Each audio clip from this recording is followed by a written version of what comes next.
What's going on, sports card hobby family? We are back. Today I'm going to be talking about 5 cards in particular that I'm going to be eyeballing, watching, paying attention to prices as we move through 2024, as well as population growth over the next 12 months, because I definitely want to pull the trigger on at least one of these as we get towards the end of 2024. If you're new here, you do like what you hear, hit that subscribe button down below. We're coming out with just about daily videos, all about sports cards, collectibles, talk. It's a good time. Also, huge thanks to today's video sponsor, DC Sports 87. You might want to sell on eBay, but man, you don't feel like the packaging and the listing and all the stuff that goes in, the running to the post office, all the things that are involved. DC Sports 87 can handle that for you. You just shoot it all off to them. They run all the auctions, and as auctions end and you get paid, it tracks it in real time on their website. It's a fun little time. So check out DC Sports 87. Also, my PC card of the day, the Fran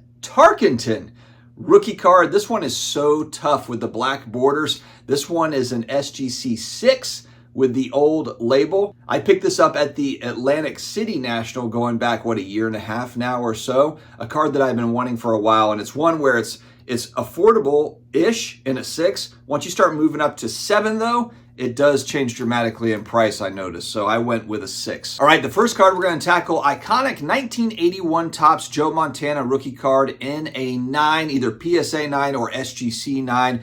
Really on the secondary market for all the cards I'm going to talk about, the PSA and the SGC grade of the same number pretty much sells right around the same. It's right in the same range. So that 81 Topps Montana rookie, I've owned it in an 8 previously. I would really like to get a 9. The 10, man, the 10 is an incredible card, but still out of reach for me. I'd have to move a whole lot of things to get into a 10, but I think the 10 is a fantastic card. You're going to see a little bit of a pattern here, but the 9 price has moved down a little bit over time. They're kind of living in the $1,700 to $2,000 range. And if we're looking at the population growth, the PSA population growth, I can track this through Market Movers. It shows me over the last 12 months about 100 new grades, not including SGC and not including Beckett and so forth, but at least it gives me some sort of an idea. It's moved up over the last 12 months about 100 new copies of the 9. For me, I'm still seeing this trend up. 100 new copies in a year. It's not a ton of new 9s, but it's enough to where I'm just not seeing kind of that end to the supply. I really want to see kind of more of a flat line.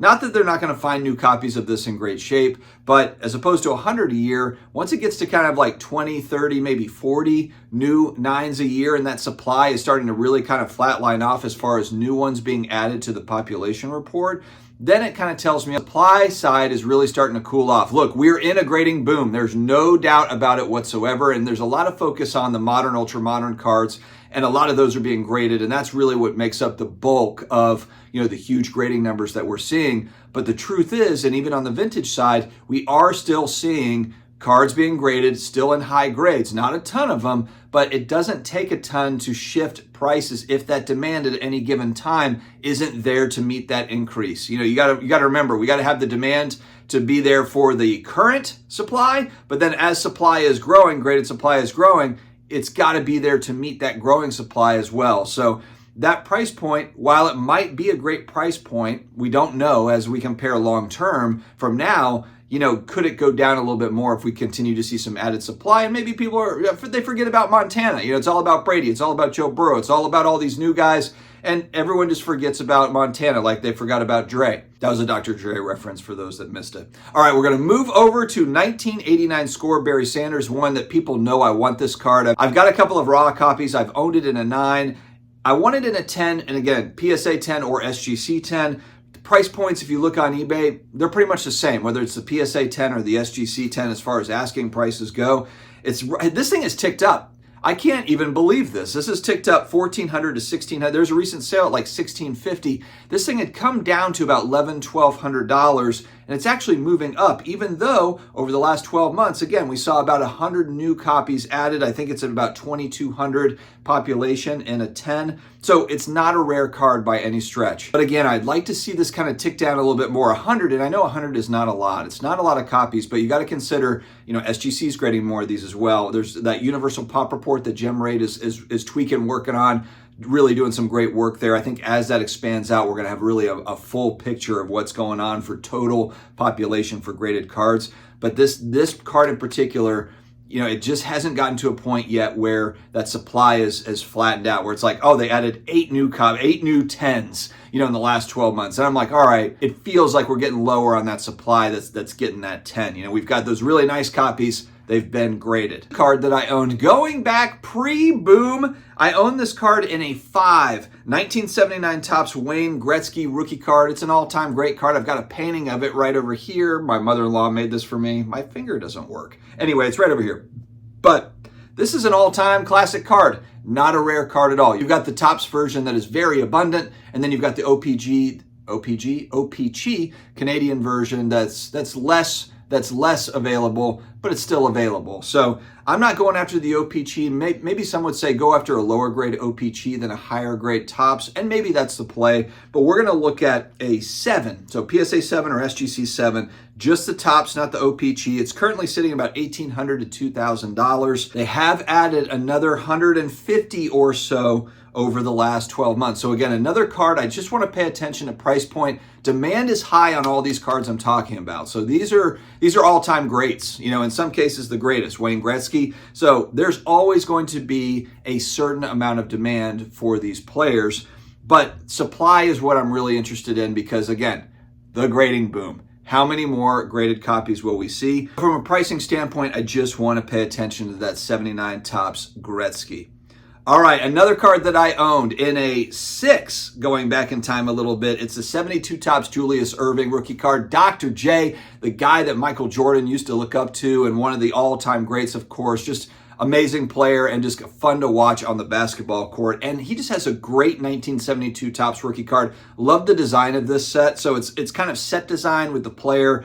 I just love this. So an 8, I would like to upgrade. I had it in a 6 previously. I would like to get up to an 8. Currently sits at $1,800 to $2,000. As you can see, this is kind of the comfortable price point where if I'm going to get kind of my long-term hold copy of this card, $1,500 to $2,000, maybe a little bit north of it, I'm comfortable with. I'm not going to spend $5,000 on a Dr. J rookie, but just getting a nice copy. So we've got a population of 994 going back a year. It's just over 1,000 now. I think they've only added about a dozen new copies in a PSA 8. SGC 8 would also be in consideration here. And so again, this is one where you have kind of had a little bit of a flat line for new cards being graded and getting up into an 8. Keep in mind, this is just the number of 8s. There's, of course, 7, 6, 5. There's 9s and 10s. And so you have to kind of figure out, I think, for yourself, if you want a long-term hold copy, then which grades offer the most value? You might feel like, hey, you know what? The 6s, I think, are undervalued compared to the 7s or whatever. And that's kind of a fun game that we all play with a lot of these cards. And last but certainly not least, a card that I own a 6 in. Just love the card, the portrait, the Walter Payton rookie card, 1976 Topps. Really like to get this card in an 8, PSA 8 or SGC 8. Not rare, population 3,000 in this grade. So there's a fair amount of these near mint copies, but it's fallen down. It's under $1,000. It's about a $900 card at this point. They've added about 100 new copies over the last 12 months. And again, not a rare card, that 76 Topps Payton rookie card, but it's just a great looking card. No helmet on, and so it's just an all-time classic. And so I do have it in a 6. It would be cool to maybe upgrade into an 8, maybe sell my 6 and get into a really nice copy in an 8 just for that long-term hold potential. And so these are just examples of cards that kind of going back in time, they're fairly abundant, but they're all-time classics. An example of this too would be the Dan Marino rookie and John Elway rookie from 84 Topps. I love that 84 Topps set. I've got a complete set, just raw. So wanted to talk through these because there's a lot of talk. I know we've moved to lower numbered cards, lower numbered modern, ultra modern. If you're really kind of playing in the ultra modern space, it's got to be something that's got some scarcity to it. If you go back in time a little bit, these guys don't have, the pink parallel and the blue parallel and the gold out of 10. They only have the one rookie card printed to the moon. So then it just comes down to condition. So for all of us, I think when we're looking at these all-time greats, it's just about what condition, what grade can I get into at this particular price point. Let me know your thoughts in the comments. And do you have kind of a similar strategy around these or other cards? Maybe some vintage cards you've been looking at to where you're like, if this reaches a certain price point, I'm going to get in. I've been wanting it forever, and maybe I'm going to sell some things to get up into this card that you've been wanting for a long time. Let me know, guys. Stay healthy, stay awesome, and I will talk to you again later.